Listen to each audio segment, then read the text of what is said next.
Start off the festivities on this first Friday in October with a clash between two soon-to-be rivals. Aynor, fresh off another win, looking very good in 2019. Perfect to date with Jason Allen and company, rolling through the regular region non-schedule.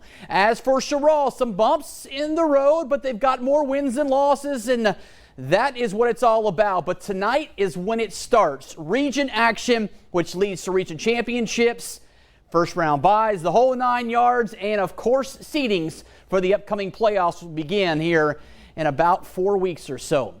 But it's Aynor and Cheraw. That's where we start the action, and we get things going here in the fourth. Jackets leading 22-20. Aynor looking to add to their lead. Fred Pollard continues his monster season. Steamrolls in for another score. 2-point conversion good.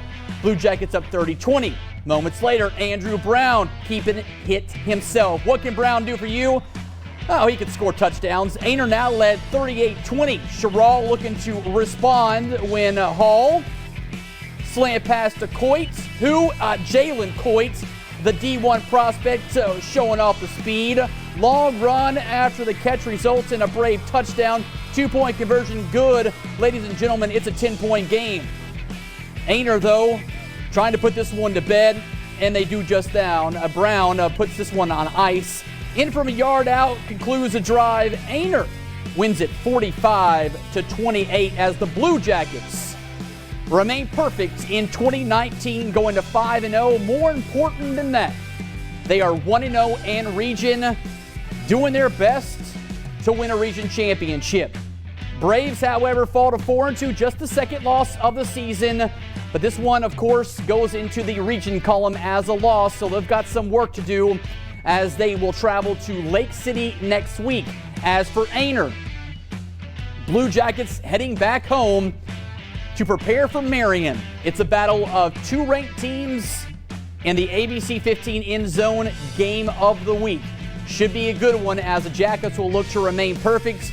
Marion playing extremely well. Had a big challenge tonight, though, against Dillon. We'll have those highlights for you in just a few minutes. But this one tonight had its tosses and turns, and we obviously know how things went as Aynor wins over Cheraw. It's time now for the Hyatt Buick GMC Coach's Corner.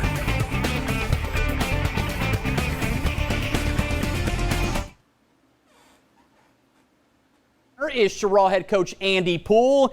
Coach, thanks for joining us tonight. I know the results wasn't what you wanted, but you have to give credit to your football team, because I'll tell you what, down the stretch, it looked like they could have mailed it in, but they continue to battle. It just proves that this team has got a lot more maturity than the team maybe you had a year ago.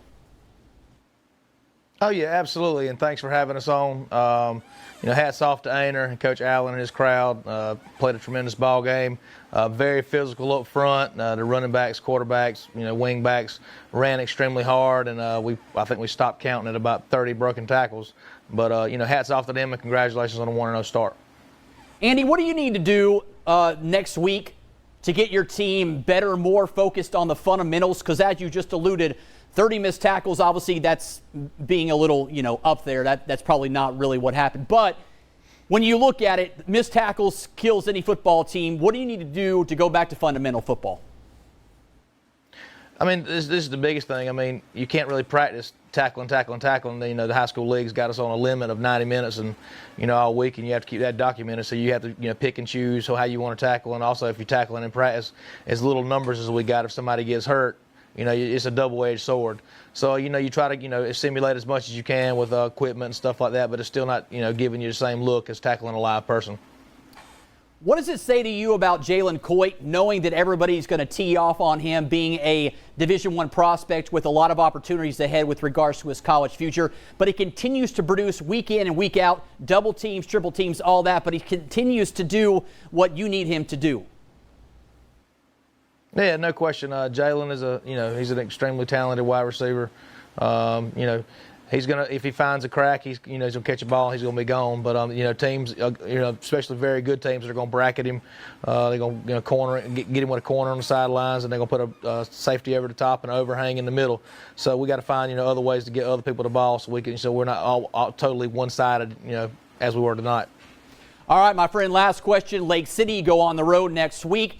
Panthers had some success tonight. How do you see next week playing out? I'll be honest with you, I hadn't watched a whole lot on Lake City. I know they played some close games this year, and I think they won tonight, beat Loris, and that's always a good game. We're looking forward to it. Lake City was in our old conference when I played in high school, and we're getting back to playing them. I was really good with Coach Fleming, friends with Coach Fleming when he was there, and we're looking forward to seeing Coach Baker up there in Lake City this week. I think when they're playing us for homecoming, so it'll be a good crowd up there and a good atmosphere for the kids. All right, my friend, time to go back to work. I appreciate you joining us. Look forward to seeing how things pan out for you guys next week in Lake City. Have a good weekend, my friend. Yes, sir. You be in touch. All right.